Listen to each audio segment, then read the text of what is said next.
May mga lupain na hindi dapat istorbohin. May mga libinan na kapag hinukay, hindi lamang ang lupa at mga bato ay lilipad, kundi ang puot, mapaghiganti na espiritu at sumpa ay babangon mula sa kanilang mga libingan. Mapanglaw na tanawin, malalawak na bukid sa kabundukan, itim at puti na mga imahe, umaalulong na hangin. Jack at Emmanuel, dalawang magkapatid na ipinanganak sa isang makapangyarihang pamilya. Ang kanilang ama, si Don Gordon, ay hindi naniniwala sa mga multo, at kahit na mas mababa sa mga kwentong aswang. Para sa kanya, lahat ay mabibili ng pera. Kahit sagradong lupain. Maging ang mga kaluluwang hindi pa nakakalabas.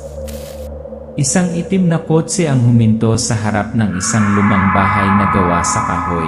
Nakaawang ang pinto. Nasa loob ang silhawet ng isang matandang babae na nakayuko ang likod. Ngunit kapag ang matandang babae, si Aling Fatima, ay tumangging ibenta ang lupa. Hindi nila alam na siya ay higit pa sa isang tagapag-ingat ng libingan. Siya ang gatekeeper. Ang nagbabantay sa hangganan sa pagitan ng buhay at ng dilim. Diretso ang tingin ni Aling Fatima sa kamera, mapuputi ang mata, huminto ang tunog ng hangin. At kapag natapakan ang hangganang iyon, ang puot ng daan-daang kaluluwa na napilitang mamatay ay babangon. Dugo ang dadanak, at ang kaparusahan ay hindi magpapatawad sa sinuman. Kahit ang inosente. Mga eksena, paghuhukay ng mga libingan, malamig na puting mga kamay na umaangat mula sa lupa, hiyawan ng mga manggagawa, ang mga mata ni Emmanuel na nataranta, si Emma na umiiyak sa dilim. Hindi lang ito kwento tungkol sa lupain. Ngunit ang trahedya ng pamilyang isinumpa ng ambisyon, pagtataksil at madugong pag-ibig. Handa ka na bang tumapak sa lupain kung saan kahit kamatayan ay hindi katapusan? Inasawang magkapatid, Livy Curse, Leave the Ghostland. Based on true story, kwentong aswang. Sa mundo kung saan nabibili ng pera ang lahat, may ilang mga lupain na kahit gaano pa kalaki ang kapangyarihan mo, hindi mo maari. Isang fleet ng mga itim na sasakyan ang dumaan sa tahimik na kanayunan. Napuno ng usok at alikabok ang hangin. Binasag ng tunog ng mga makina ang katahimikan. Si Jack at Emmanuel, ang dalawang anak ni Don Gordon, ang kilalang real estate tycoon, ay nasa isang liblib na nayon. Dumating sila hindi upang bisitahin, ngunit upang sakupin. Isang eksena ni Jack na bumaba sa kotse, malamig, nakasuot ng suit. Sumunod si Emmanuel, tahimik, nababagabag ang kanyang mga mata. Aling Fatima, paos ang boses, malakas. I told you this land is not for sale. Beneath this ground are the bones of early parents, early grandparents, and the souls that never been released. Dahan-dahang nagpan ng kamera sa isang malaki at walang laman na lot sa gitna ng ilang, lumilitaw ang ilang lumang gravestone sa pulang paglubog ng araw. Jack nakangiti. Para saan mo itinatabi ang kaparangan na ito? Gusto naming gawing isang bagay na mahalaga ang pinakamahal na arena ng sabong sa lugar. Maging makatotohanan, matandang babae. Aling Fatima. Ang tunay na halaga ay wala sa konkreto at bakal. Ito ay nasa mga alaala ang kaluluwa at ang mga panunumpa sa dugo. Sumulyap si Emmanuel kay Jack, pagkatapos ay humakbang pasulong, mahinang nagsalita. Emmanuel, Aling Fatima, naiintindihan ko ang sakit ng pag-alis sa lugar na gusto mo. Gusto ko lang itanong, may paraan ba kami para matulungan ka? nang hindi inaalis ang isang bagay na napakasagrado. Aling Fatima, lumambot ang mata tapos nanlamig. Kung may puso ka, umalis ka na. Hindi ito lugar para sa mga gustong hukayin ang nakaraan gamit ang mga gintong pala. Tinawag ni Don Gordon si Jack. Don Gordon, boses na puno ng otoridad. Kung hindi sapat ang mga salita, gumamit ng pera. Kung hindi sapat ang pera, gumamit ng pressure. At kung hindi sapat ang pressure, alam mo ang gagawin. Jack, malamig. Naiintindihan mo, Papa. Si Emmanuel ay nakatayo sa di kalayuan, nakikinig sa bahagi ng tawag. Ang kanyang mga mata ay lumipat mula sa hinala patungo sa pagkalito. Pagsasalaysay. Sa pagitan ng katapatan sa kanyang ama sa isang panig at paggalang sa mga patay sa kabilang panig. Nagsimulang pumutok si Emmanuel sa katahimikan. Samantala, si Jack dahan-dahang dumulas sa kadiliman ng ambisyon at kapangyarihan. Nagsindi ng insenso si Aling Fatima sa harap ng mga puntod ng kanyang mga ninuno. Nagsimulang umihip ng malakas ang hangin, umalingaw-ngaw ang bulong. Sila ay humipo sa lupa, ang dugo ay mabubuhos. Ang isang nawawalang kaluluwa ay maaaring makaramdam ng tawag mula sa netherworld, ngunit ang isang nawawalang puso ay maaaring magbukas ng mga pintuan ng impyerno mismo. Gabi, construction site sa gitna ng kabubatan. Malabo ang liwanag ng buwan. Tahimik na nakatayo si Emmanuel na nakatingin sa bakanteng lupain kung saan nakatira noon si Fatima. Isang malamig na hangin ang dumaan. Emmanuel, introspective, malambot na boses. Bakit gabi-gabi ka lumilitaw sa panaginip ko? Bakit ang mga matang iyon laging nakatingin sa akin na parang may gustong sabihin, pero hindi? Flashback, sa unang pagkakataong nakilala ni Emmanuel si Emma, malungkot na mga mata, misteryosong hitsura, ngunit ang ngiti ay mainit tulad ng isang taong kilala niya. Pagsasalaysay. Si Emma, ang nobya ni Jack, ay isang kakaibang babae. Ang kanyang kagandahan ay banayad ngunit malamig. Parang bulaklak na namumukadkad sa isang sementeryo mapang-akit na kamamatay. Panloob na eksena, madilim na silid, pangarap ni Emmanuel na makapasok sa isang sinaunang tirade. May mga bulungan sa isang sinaunang wika. Duguan ang mga kamay niya. Isang pilak na pulseras ang nahulog sa lupa. Nakatayo doon si Emma, ngunit ang kanyang mga mata ay itim at walang laman. Nagising si Emmanuel nang may panimula, basang-basa sa pawis. Emmanuel, hinihingal. Muli. Umaga, nakagigimbal na balita, isang manggagawa ang nawawala habang nagtatrabaho sa isang construction site sa gabi. Walang bakas. Walang dugo, walang katawan. Manggagawa. Tuwing gabi may nawawala. May naririnig kaming mga boses mula sa ilalim ng lupa. Nagkita sina Emma at Emmanuel sa gilid ng kabubatan. Nakasuot siya ng puting damit, malungkot ang kanyang mga mata. Emma, hindi ko ginustong maging ganito ang mga bagay-bagay. Emmanuel, kung ayaw mo, bakit ka pumayag na makipagtipan kay Jack? Emma, ngumingiti ng mahina. Dahil minsan ay naniwala akong kaya kong mabuhay bilang isang tao. Madilim na eksena, nakita ni Emmanuel si Emma sa gitna ng kabubatan, ngunit pagkatapos ay nawala kaagad sa kanyang mga mata. Pagsasalaysay. Si Emma ay hindi isang ordinaryong tao. Siya ay isang inapo ni Aling Fatima at sa kanyang mga ugat ay ang dugo ng mga kaluluwang inilibing ng buhay. Isang lihim na pag-uusap sa pagitan ni Emma at ng espiritu ng kanyang lola, Fatima, sa isang panaginip o sa pamamagitan ng salamin ng tubig. Fatima, boses na umaalingaw mula sa kawalan.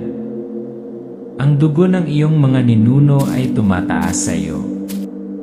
Yaong mga naghuhukay ng mga libingan ay hindi pa kakawalan. Ito ay iyong pananagutan na paalalahanan sila. Nanaginip si Emmanuel ng isang minasakar na nayon, mga hiyawan, dugo sa lupa, at isang batang babae na nagtatago sa likod ng isang puno. Si Emma noong bata pa. Pagsasalaysay. Ang sumpa ng aswang ay hindi nagsisimula sa dugo. Nagsisimula ito sa sakit. Kapag ang mga ninuno ay pinatay ng hindi makatarungan, kapag ang mga katawan ay hindi inilibing, kapag ang sama ng loob ay naipon sa mga henerasyon, pagkatapos ay isang henerasyon ang magdadala ng pasanin ng paghihiganti. Hinawakan ni Emmanuel ang balikat ni Emma, nasusunog ang kanyang kamay. Lumingon siya, ang kanyang mga mata ay naging malalim na itim. Emmanuel, natatakot. Emma, ano ka? Emma, mahinang boses. Hindi ikaw. Ang mga patay sa ilalim ng lupa. Hiniram nila ang katawan mo. At ngayon gising na sila. Namatay ang mga ilaw sa construction site. Umalinggaw ang mga hiyawan. Isang katawan ang nahulog mula sa plansa. Pagsasalaysay, mabagal, katakot-takot. At pagkatapos naunawaan ni Emmanuel ang pagmamahal niya kay Emma, ang pintuan ng kamatayan, at ang pagtataksil niya sa sarili niyang kapatid ay simula ng isang madugong sakuna na malapit ng lamunin silang lahat. Si Emma ay nakatayo sa gitna ng sinaunang sementeryo. Ang kanyang mga mata ay puno ng luha, pagkatapos ay tumalikod siya, sumanib sa gabi, kung saan ang hangin ay umuungol na parang ang sumpa ng kanyang mga ninuno ay tumatawag pabalik. Ang dugo ay magbabayad ng dugo. Hindi maililigtas ng pag-ibig ang nagbenta ng kanyang kaluluwa. Ang isang pinatay na tao ay maaaring ilibing. Ngunit ang isang pinagtaksilan na kaluluwa ay hindi kailanman mapapahinga sa kapayapaan. Pumasok si Don Gordon at ang kanyang mga bodyguard sa lumang kubo na tinitirhan ni Aling Fatima. Bumukas ang pinto. Nakaupo pa rin siya doon sa tabi ng namamatay na apoy. Aling Fatima, sa matatag na boses. Nandito ka. Ito na ba ang katapusan? Don Gordon, mayroon kang dalawang pagpipilian, lagdaan ang mga papeles sa pagbebenta ng lupa o mawala. Fatima, sa tingin mo ang lupain ito ay bato, buhangin? Ito ay dugo. Dugo ng tao. Dugo ng ninuno. Sumenya si Don Gordon. Inilabas ng mga bodyguard ang kanilang mga baril. Fatima tumawa ng mahina. CJ, pero kapag bumagsak ang dugo ko sa lupang ito, magbubukas ang pinto. Isang putok ng baril. Tumalsik ang dugo sa dingding na dumi. Nag-collapse siya. Ngunit nakadilat pa rin ang kanyang mga mata, diretsong nakatingin kay Don Gordon. Pagsasalaysay, pabulong. At sa sandaling iyon bahagyang yumanig ang lupa. May nagising. Mahiwang nawala. Isang gabi mamaya. Site ng construction. Umaalulong na hangin. Isang grupo ng mga manggagawa sa gabi. Isang lalaki ang sumisigaw, nawawala. Dugo ang tumutulo sa sementadong sahig. Napunit ang tiyan ng biktima. Nawawala ang mga panloob na organo. Walang bakas ng paa. Walang saksi. Manggagawa nanginginig. May multo dito, per. O aswang. Iba na to, eh.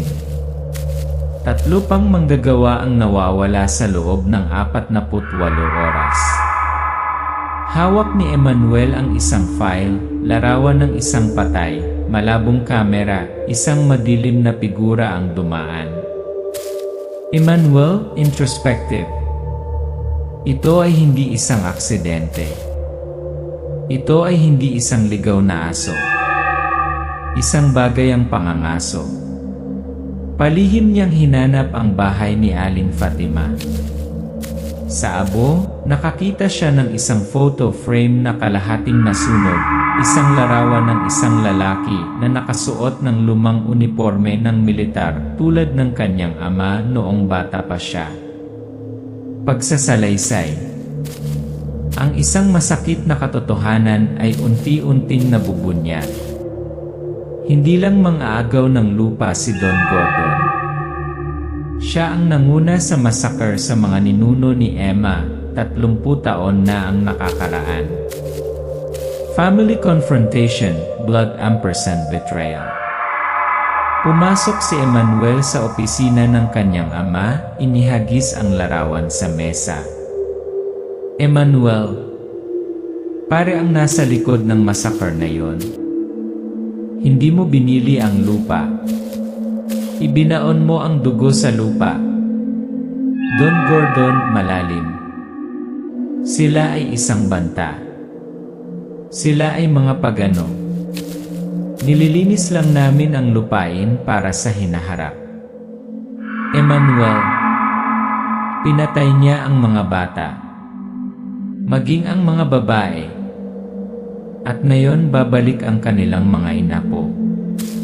Kumikislap ang mga ilaw sa kwarto. Isang anino ang dumaan sa salamin na pinto. Pumasok si Jack, nakita niyang nagtatalo ang mag-ama. Jack, ano na naman ang balak mo? Palaging napakamoral, laging napakabait. Natutulog ka sa aking kasintahan at pinag-uusapan mo ang tungkol sa sangkatauhan. Emmanuel, hindi sa akin si Emma o sayo. Babala siya, hindi bagay. Ang magkapatid ay naniningil sa isa't isa. May matinding laban. Dumadaloy ang dugo. Ang silid ay gumuho. Si Don Gordon ay nanonood, sumisigaw. Don Gordon, manahimik kayong dalawa. Nag-aaway kayo habang gumagapang ang dyablo palabas ng mundong ito. Pagsasalaysay, malalim na boses. Nasira ang mga pamilya na wala ang tiwala. Ngunit may mas masahol pa na naghihintay doon, isang nilalang na hindi kailanman nakakilala ng awa. Isang trabahador na nakaligtas, nanginginig, nagkwento, nakakita siya ng babaeng nilalang. Mahaba ang buhok, gumagapang sa kisami, mapuputi ang mata, puno ng dugo ang bibig, sinapian si Emma. Kapag kinuha ang pag-ibig, babalik ang kadiliman na may kasamang kamatayan. Nang gabing iyon, nag-iba ang kulay ng buwan. Mula sa pilak hanggang sa dugo.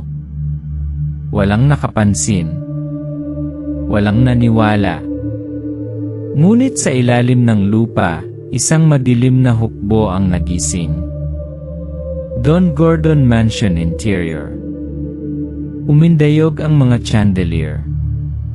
Automatikong bumukas ang windows. Malamig na hangin ang pumasok. Emmanuel, nag-aalala. May naririnig ka ba? Jack, pagtaas ng ulo.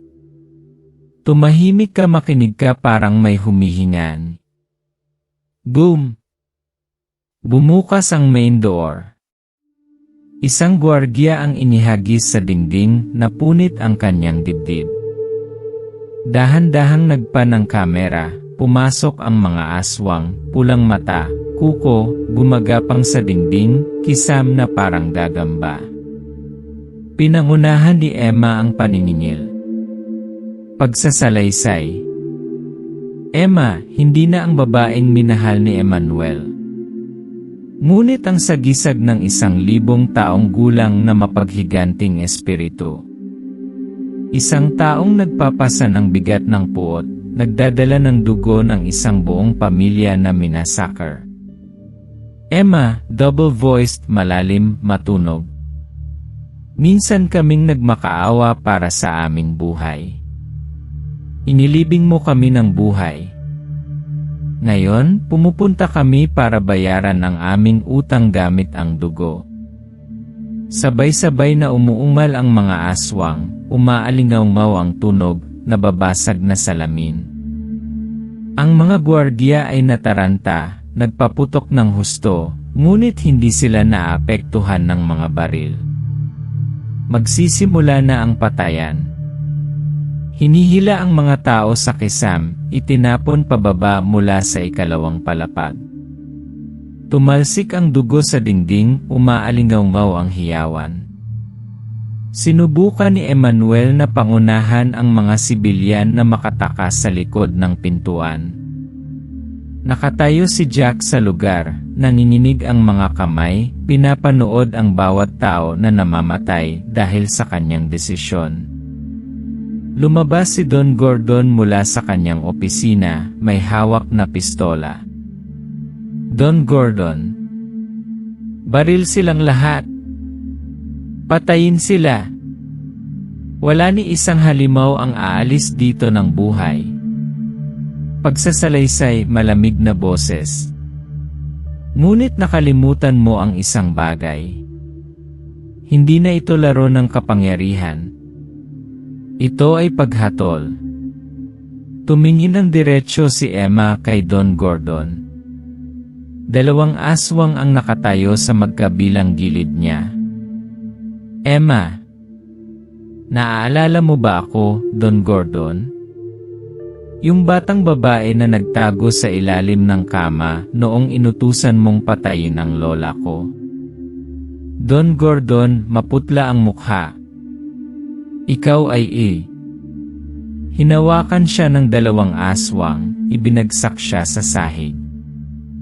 Isang kuko ang tumusok sa kanyang kamay. Emmanuel, sumisigaw. Hindi. Pakiusap. Patawarin mo siya. Emma, malamig. Hindi. Ito ang hustisya. Masyado akong maraming nakita para maniwala na ang batas ay makapagliligtas ng sinuman. Napunit si Don Gordon sa harap ng kanyang 2 anak na lalaki. Bitak ang buto, tumalsik ang dugo sa salamin. Pagsasalaysay, naluluha, mabagal. Ang mga naghahasik ng karahasan namamatay sa karahasan. Ngunit hindi lahat ay makakatakas sa kadiliman. Nakatayo si Jack, nakatulala. Duguan ang kanyang mukha. Isang aswang ang sumugod sa kanya, ngunit hindi siya tumatakbo. Jack, nakapikit. Nararapat ko ito. Itinaas ni Emma ang kanyang kamay. Huminto ang aswang. Tumango si Jack. Jack. Emmanuel. Mabuhay. Ikaw lang sa pamilyang ito ang walang dugo sa iyo. Sumugod si Jack sa mga aswang, pinipigilan sila, pinayagan si Emmanuel at ang mga sibilyan na makatakas. Siya ay napunit sa kadiliman.